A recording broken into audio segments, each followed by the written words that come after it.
If you lived a sexually promiscuous lifestyle, even if there are things that happen to you as a child, as a teenager, and again, sexual promiscuity somehow, some way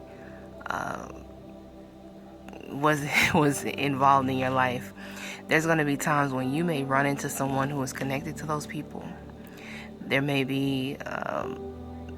even be a chance that you may run into those actual people that you were involved with. My encouragement in those times is to remember where you're at now.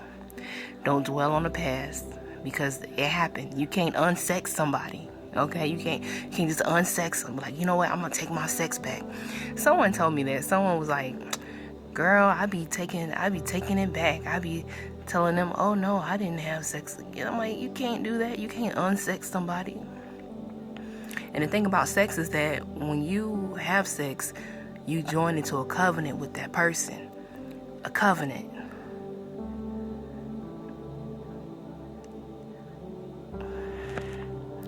So just be mindful of who you lay down with, who you give your body to.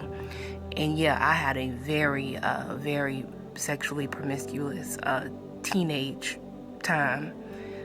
I had more sex with men as a 14-year-old girl than I did as an adult.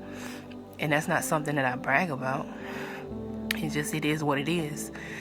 And I have had encounters with people from my past. I have had encounters with the children of the people from my past. These were grown men having sex with me as a 14-year-old girl.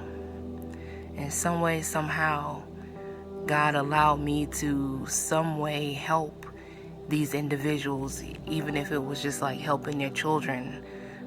I've worked in a lot of different fields. I worked in the hospital. I worked in adult corrections, and I was a juvenile probation officer. I worked in adult drug court. So I've encountered a lot of different experiences of running into people from my past and people connected to people from my past. Sometimes we can't escape it. Sometimes our past will show up in our future, but again, the best way to combat that is to focus on where you're at now and move forward with your life. You gotta forgive yourself. In order to do this, you have to forgive yourself, because if not, you're gonna keep living in the shoulda, coulda, woulda, and trying to do all this crazy stuff and say things and seances and all this and that. It happened. It happened.